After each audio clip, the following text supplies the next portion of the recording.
ആപ്കി അദാലത്തിൽ AIMIAയുടെ ചീഫായ അസദുദ്ദീൻ ഓവൈസിയുടെ മേലുള്ള കുറ്റാരോപണം ഇദ്ദേഹം പിന്നിൽ നിന്ന് ആക്രമിക്കുന്നവർക്ക് സപ്പോർട്ട് ചെയ്യുന്നു എന്നുള്ളതാണ്. ഈ കുറ്റം ആരോപിക്കുന്നതും പാകിസ്ഥാനാണ്.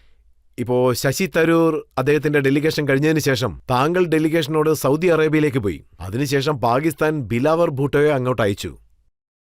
പിന്നെ ബിലാവർ ഭൂട്ടോ എന്താ പറഞ്ഞെന്ന് വെച്ചാ അർദ്ധരാത്രിയിലാണ് ആക്രമിച്ചതെന്ന്. അർദ്ധരാത്രിയിൽ മോഷ്ടാക്കളാണ് ഇങ്ങനെയൊക്കെ ചെയ്യാറുള്ളത്. ധൈര്യം ഉണ്ടെങ്കിൽ പകൽ ആക്രമിക്കാൻ പറയുന്നു. ആ പകലിലും നടന്നല്ലോ. സെക്കൻഡ് ടൈം നടന്നപ്പോൾ നിങ്ങൾ കണ്ടില്ലേ? സെക്കൻഡ് ടൈം ആക്രമണം നടന്നത് പട്ടാപ്പകലിലല്ലേ? അതെല്ലാവർക്കും അറിയും. ചോദ്യം എന്താണെന്ന് വെച്ചാൽ ബിലാവൽ ഭൂട്ടോ തന്റെ മാതാവിന്റെ കൊലയാളികളെ മറന്നു. ബിലാവൽ ഭൂട്ടോ ഒരു മകനായതുകൊണ്ട് അദ്ദേഹം അത് ഓർമ്മയിൽ വെച്ചിരിക്കണം. അദ്ദേഹത്തിന്റെ മാതാവിനെ ടെററിസ്റ്റ് കൊന്നിരിക്കുന്നു. പിന്നെ അദ്ദേഹത്തിന്റെ മാതാവിനെ കൊല്ലുമ്പോൾ 135 പേർ കൂടെ മരിച്ചിട്ടുണ്ട്. പിന്നെ യുണൈറ്റഡ് നേഷൻസ് ഒരു ഇൻവെസ്റ്റിഗേഷൻ ഏജൻസിയെ അയച്ചു. അവരെല്ലാം ഡിപ്ലോമാറ്റ്സ് ആയിരുന്നു. അവരെന്ത് പറഞ്ഞു എന്ന് വെച്ചാൽ പാകിസ്ഥാന്റെ ഇൻവെസ്റ്റിഗേറ്റീവ് ഏജൻസീസ് ഷാഡോ ഇൻവെസ്റ്റിഗേഷൻ ആണ് നടത്തിയത്. കൊല നടന്ന സ്ഥലം വെള്ളമൊഴിച്ച് കഴുകിക്കളഞ്ഞു. സീൻ ഓഫ് ഒഫൻസ് പ്രൊട്ടക്ട് ചെയ്തില്ല. സോ ബിലാവൽ ഭൂട്ടോ ഇതും മറന്നിരിക്കുന്നു. അദ്ദേഹത്തിന്റെ അപ്പൂപ്പനെ ആരാണ് തൂക്കിലേറ്റിയത്? അതും ആ പാകിസ്ഥാൻ മിലിറ്ററിയാണ്. ഇന്ന് ബിലാവൽ ഭൂട്ടോ എല്ലാ കാര്യങ്ങളും മറന്നിരിക്കുന്നു. ആരെല്ലാം മറക്കുന്നുവോ ഓർമ്മയിലിരിക്കട്ടെ, അവർ വീണ്ടും വിക്ടിമായി മാറും.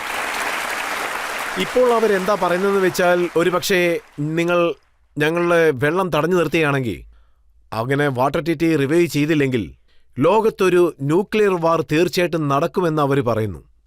ദേ നോക്കൂ, ഇന്ത്യയിൽ നല്ല മനോഹരമായ ഒരു പോളിസി ഉണ്ട്, നോ ഫസ്റ്റ് യൂസ് എന്ന പോളിസി. നിങ്ങൾ യൂസ് ചെയ്താൽ ഓബ്വിയസ്ലി ഇന്ത്യയും യൂസ് ചെയ്യും. ഇപ്പൊ അവര് അർത്ഥമില്ലാതെ എന്തൊക്കെയോ വിളിച്ച് പറയാണ്. ഒരു പക്ഷെ വെള്ളം പ്രധാനമന്ത്രിയും സർക്കാരും ഒക്കെ പറയുന്നു, പക്ഷെ വെള്ളം കൊടുത്തുകൊണ്ടിരിക്കുകയാണ്. വെള്ളത്തിന്റെ ട്രീറ്റി ഹോൾഡ് ചെയ്ത് വെച്ചിരിക്കുന്നു. അത് ഇനിയും കഴിഞ്ഞിട്ടില്ല. വെള്ളം ഇപ്പോഴും പോകുന്നുണ്ട്. നമ്മളത് എവിടെ കൊണ്ടുവെക്കാനാ? വെള്ളം ഇപ്പോഴും ഒഴുകുന്നുണ്ട്, പക്ഷെ നമ്മളത് കൺട്രോൾ ചെയ്യുന്നുണ്ട്. പക്ഷെ വെള്ളം കൃഷി സമയത്ത് അത് കിട്ടില്ല എന്ന് പറഞ്ഞ്, കാരണം ഇന്ത്യയിൽ അവർ കഴിഞ്ഞ 20 വർഷങ്ങളായി നമ്മുടെ വെള്ളം ഉപയോഗിച്ച് അവർ കൃഷി ചെയ്യുകയാണ്. ഒരുപക്ഷെ അവരുടെ കൃഷിക്കാർക്ക് വെള്ളം വേണമെന്നുണ്ടെങ്കിൽ അപ്പോൾ അവർ ഇന്ത്യയിലേക്ക് അയക്കുന്ന ഭീകരവാദികളെ നിർത്തേണ്ടി വരും. വെള്ളം ഇപ്പോഴും പോകുന്നുണ്ട്, പക്ഷെ നമ്മളത് കൺട്രോൾ ചെയ്യുന്നു. പക്ഷെ അവർ അതേ ഇങ്ങനെ ചെയ്യുന്നു എന്ന് പറഞ്ഞാൽ ബിലാവൽ ഭൂട്ടോ ഇങ്ങനെ കുട്ടികളെ പോലെ സംസാരിക്കുന്നത് നിർത്തണം. അവർ കണ്ടു കഴിഞ്ഞു ഇന്ത്യയുടെ ശക്തി എന്താണെന്ന് അവർ മനസ്സിലാക്കി. പിന്നെ ആരും ഈ രാജ്യത്ത് കാര്യം എന്താണെന്ന് വെച്ചാൽ, അതായത് നമ്മുടെ രാജ്യത്ത് ഭീകരപ്രവർത്തനങ്ങൾ ചെയ്താൽ ഏത് ഗവൺമെന്റ് ആണെങ്കിലും ശരി, ഇന്ന് മോഡിയുണ്ട് നാളെ ഉണ്ടാവില്ല. പക്ഷെ ഒരു കാര്യം തുടങ്ങിക്കഴിഞ്ഞു എന്നുണ്ടെങ്കിൽ അവരിപ്പോൾ ഒരു കാര്യം ഉണ്ടാക്കിയിരിക്കുകയാണ്. അത് അടുത്ത സർക്കാരും ഫോളോ ചെയ്തേ പറ്റൂ. ഇത് തന്നെ 3-ാമത്തെ പ്രാവശ്യമോ 4-ാമത്തെ പ്രാവശ്യമോ സംഭവിച്ചാൽ എന്താകും? ഇത് അവര് വേണം മനസ്സിലാക്കാൻ. എവിടെ വേണമെങ്കിലും സംഭവിക്കാം. എവിടെ വേണമെങ്കിലും സംഭവിക്കാൻ സാധ്യതയുണ്ട്. ഇപ്പൊ നോക്കുകയാണെങ്കിൽ നമ്മൾ റൺവേ മാത്രമേ ആക്രമിച്ചുള്ളൂ. ഒരുപക്ഷെ നിങ്ങളുടെ എയർബേസ് പോലും തകർക്കാം, അല്ലെങ്കിൽ നിങ്ങളുടെ ബങ്കേഴ്സ് തകർക്കാം. അങ്ങനെ എന്തു വേണമെങ്കിലും. ഒരുപക്ഷെ അവർ ഇന്ത്യയുടെ ഡാംസ് അല്ലെങ്കിൽ വെള്ളത്തിന്റെ പേരിൽ എന്തെങ്കിലും ചെയ്താൽ നമ്മൾ എന്താ കയ്യിൽ വളയിട്ടിരിക്കുകയാണോ?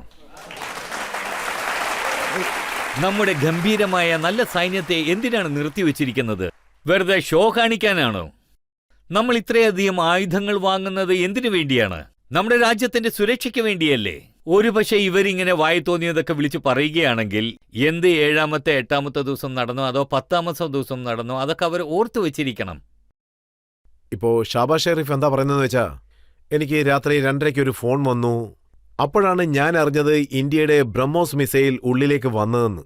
ഞങ്ങളുടെ ഹൈദരാബാദ് ഭാഷയിൽ ഞങ്ങൾ ഇങ്ങനെ പറയും, നിങ്ങൾക്ക് ട്രെയിലറാണ് കാണിച്ചിരിക്കുന്നത് മോനെ. അത് ബ്രഹ്മോസ് മിസൈൽസ് ആണ്. പക്ഷേ അവർ വീണ്ടും എന്തെങ്കിലും കാണിച്ചിരുന്നെങ്കിൽ ഓബ്വിയസ്ലി കടൽ മുഖാന്തരം പോലും എന്തെങ്കിലും ആക്രമണം നടന്നിരിക്കാം. നിങ്ങളുടെ കടൽ വഴി പോലും ഞങ്ങൾക്ക് ആക്രമിക്കാൻ കഴിയും. ഇത് പാകിസ്ഥാന്റെ തെറ്റായ ധാരണയാണ്. നിങ്ങൾ അങ്ങനെ ചെയ്തു ഇങ്ങനെ ചെയ്തു എന്നൊക്കെ പറയുന്നു. അങ്ങനെയൊന്നും ചെയ്തിട്ടില്ല. ഇന്ത്യൻ മിലിറ്ററി സുപ്രീമസി അങ്ങനെ തന്നെയാണുള്ളത്. അത് എപ്പോഴും അങ്ങനെ തന്നെ ഉണ്ടാവും.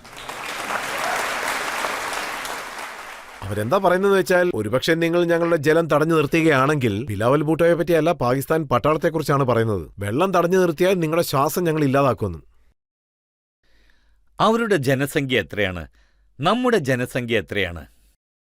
അവർക്കെങ്ങനെ നമ്മുടെ ശ്വാസം നിർത്താൻ പറ്റും? നിങ്ങൾ ആദ്യം ബലോചിസ്ഥാനെ ആക്രമിക്കുന്നത് നിർത്തൂ. ആദ്യം ഇറാന്റെ ഔട്ട്പോസ്റ്റിനെ ആക്രമിക്കുന്നത് നിർത്തൂ. ആദ്യം പാകിസ്ഥാനിലെ ജനങ്ങളോട് ഇത് പറയൂ. ആസിഫ് മുനീർ ട്രംപുമായി എന്താണ് ഡീലിംഗ് ചെയ്തതെന്ന്, ട്രംപുമായി നിങ്ങൾ എന്താണ് സംസാരിച്ചു വന്നതെന്ന് പറയൂ.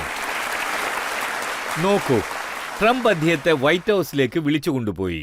എന്നുവെച്ചാൽ ഇങ്ങനെ ഒരു അർത്ഥമില്ല, വെറുതെ അദ്ദേഹത്തെ അവിടെ കൊണ്ടുപോയി ഇരുത്തി ഭക്ഷണം നൽകിയിട്ടുണ്ടാവുമെന്ന്. ട്രംപ് എന്തെങ്കിലും പറഞ്ഞു കാണും. മോനെ, നീ ആ ബോർഡറിൽ ഞങ്ങൾക്ക് വേണ്ടി എന്തെങ്കിലും സഹായം ചെയ്തേ മതിയാവൂ എന്ന്.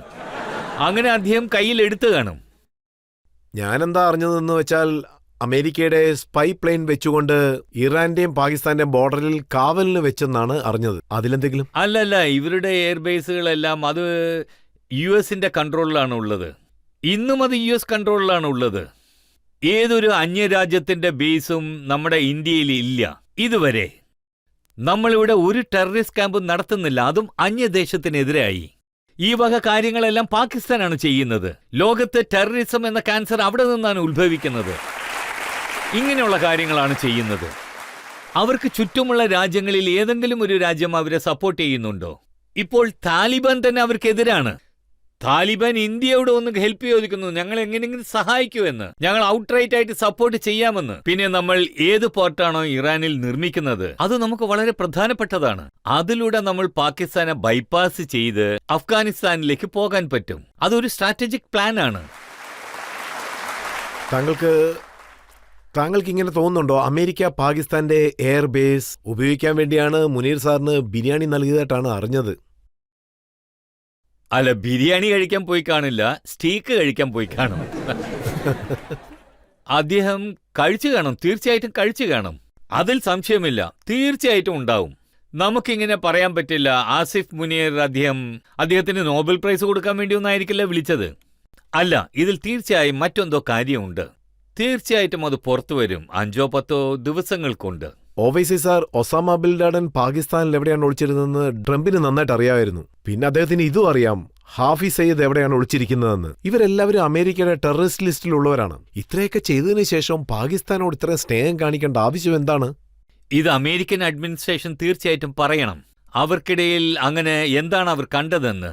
അവരുടെ കൺട്രിയുടെ, അതായത് പ്രിസ്ക്രൈബ്ഡ് ടെററിസ്റ്റ് ഓർഗനൈസേഷനിൽ നിന്ന് ലീഡേഴ്സ് ഇന്ന് പബ്ലിക്കായി മീറ്റിംഗ് നടത്തി ഇന്ത്യക്കെതിരായി അവരുടെ ഇഷ്ടപ്രകാരം സംസാരിക്കുകയാണ്. സോ അവരെങ്ങനെയാണ് ഇത് ടോളറേറ്റ് ചെയ്യുന്നത്? ഇവിടെ നോക്കൂ, ഇവരുടെ ഈ ഡബിൾ പോളിസി ഉണ്ടല്ലോ, അത് കാരണം ലോകത്ത് പല സ്ഥലങ്ങളിൽ ഇൻസ്റ്റെബിലിറ്റി ഉണ്ടാവുകയാണ് ചെയ്യുന്നത്.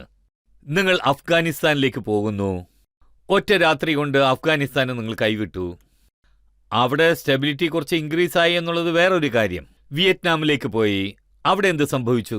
ഇറാഖിലേക്ക് പോയി, വെപ്പൺസ് ഓഫ് മാസ് ഡിസ്ട്രക്ഷൻ എന്ന് പറഞ്ഞു. പക്ഷെ ഒന്നും കിട്ടിയില്ലെന്ന് വേണം പറയാൻ. ഇത് നോക്കുകയാണെങ്കിൽ 20-25 വർഷങ്ങളായി ഇങ്ങനെയാണ് സംഭവിക്കുന്നത്. ഇതിൽ നമ്മൾ വളരെ ശ്രദ്ധിച്ചിരിക്കേണ്ടത് അത്യാവശ്യമാണ്, വളരെ അത്യാവശ്യമാണ്. നമ്മൾ തായ്വാനെക്കുറിച്ചും ഒരു തീരുമാനം എടുക്കേണ്ടതാണ്. നമ്മളും ഒരു സ്റ്റാൻഡ് എടുക്കണം. അത് എന്താണെങ്കിലും ശരി, എങ്കിലേ അവർക്കും മനസ്സിലാകൂ. ജനങ്ങൾക്കിടയിൽ നിങ്ങൾ വളരെ പ്രശസ്തനായിരിക്കുകയാണ്. നിങ്ങളുടെ ഈ രാജ്യസ്നേഹം കാരണം നിങ്ങൾ സിന്ദൂർ ഓപ്പറേഷന് ശേഷം നിങ്ങളുടെ ശബ്ദം ഉയർത്തിയിട്ടുണ്ട്. പിന്നെ ഞാൻ പറയാൻ ആഗ്രഹിക്കുന്നത്, നിങ്ങൾ നിങ്ങളുടെ പാർട്ടിയുടെ പേരിൽ സെക്യുലർ എന്ന് ചേർക്കണമെന്നാണ്. കാരണം ആ പേര് ഹിന്ദുക്കൾക്കും മുസ്ലിങ്ങൾക്കും ഇടയിൽ ഒരുപോലെ പ്രശസ്തമാകണം. പിന്നെ മറ്റൊരു കാര്യം, ഡോക്ടർ ഭീംറാവു അംബേദ്കർ സനാതനധർമ്മത്തെ ഒരുപാട് വിമർശിക്കുകയും തിരുത്തുകയും ചെയ്ത ഒരാളാണ്. അതുപോലെ തന്നെ നിങ്ങളും ഇസ്ലാം മതത്തിലുള്ള വർഗീയതയ്ക്കെതിരായും മറ്റു പ്രശ്നങ്ങൾക്കെതിരായും ശബ്ദം ഉയർത്തുന്നുണ്ട്. സോ നിങ്ങളും ഡോക്ടർ അംബേദ്കറിനെ പോലെ തന്നെ നമ്മുടെ രാജ്യത്തിനകത്തുള്ള എല്ലാ പ്രശ്നങ്ങളെയും ഇല്ലാതാക്കാൻ ആഗ്രഹിക്കുന്ന ഒരാളാണോ സർ? ഇതാണ് സർ എന്റെ ചോദ്യം. ഞാൻ അത്ര പോപ്പുലർ ആയ പിന്നെ അങ്ങനെയുള്ള കാര്യങ്ങളൊന്നും ചെയ്യേണ്ട ആവശ്യമില്ല. അവരെന്താ പറയുന്നതെന്ന് വെച്ചാൽ താങ്കളും താങ്കളുടെ പാർട്ടിയും ഇന്ത്യ മുഴുവനും അക്സെപ്റ്റബിളായ ഒരു പാർട്ടിയാണെന്നാണ്. ഞാൻ എന്തൊക്കെ പറഞ്ഞോ അതിൽ എന്തെങ്കിലും പൊളിറ്റിക്കലോ അല്ലെങ്കിൽ ഒബ്ജക്റ്റീവോ അല്ലെങ്കിൽ വിജയിക്കാനോ വേണ്ടിയുള്ളതല്ല. ഞാൻ പറഞ്ഞതെല്ലാം എൻ്റെ പൊളിറ്റിക്കൽ പാർട്ടിയുടെ ഇൻട്രസ്റ്റ് എല്ലാം ഞാൻ അടുത്തു വെച്ചാണ് പറഞ്ഞിരിക്കുന്നത്. കാരണം ഞാൻ ഇലക്ഷനിൽ മത്സരിക്കാൻ ഇതെല്ലാം പറയേണ്ട കാര്യമില്ല. പെഹൽഗാമിൽ മരിച്ചവരെ വെച്ച് ഞാൻ രാഷ്ട്രീയം കളിക്കേണ്ട കാര്യമെന്താ? നിങ്ങൾ എന്നെ പറയൂ. പെഹൽഗാമിൽ നമ്മൾ എല്ലാവരും എന്തൊക്കെ കണ്ടുവോ അത് നിങ്ങളും കണ്ടു കാണും. അത് നിങ്ങൾക്കറിയാം, ഒരുപാട് വേദനാജനകമാണ്. ആരൊക്കെ വെടിവെച്ച് കൊന്നോ അവരൊന്നും ഇപ്പോൾ ഈ ലോകത്തില്ല. ആരവർ ജീവനോട് വിട്ടേച്ചു പോയോ അവരുടെ അവസ്ഥ എന്താണിപ്പോൾ? അവരുടെ കുട്ടികൾ, അവരുടെ അമ്മമാർ, അവർ ജീവിതത്തിലുടനീളം ഈ ദുഃഖം പേറേണ്ടി വരും, അവർ ജീവനോടെ ഉള്ളവരെ. സോ ഇത് പാർട്ടിയുടെ കാര്യമാണെങ്കിൽ അത് വേറൊരു ആർഗ്യുമെന്റാണ്. അകാലിദളുണ്ട്, ശിവസേന ഇപ്പൊ 2 ആയി. അതിനെക്കുറിച്ച് എന്താ പറയാ?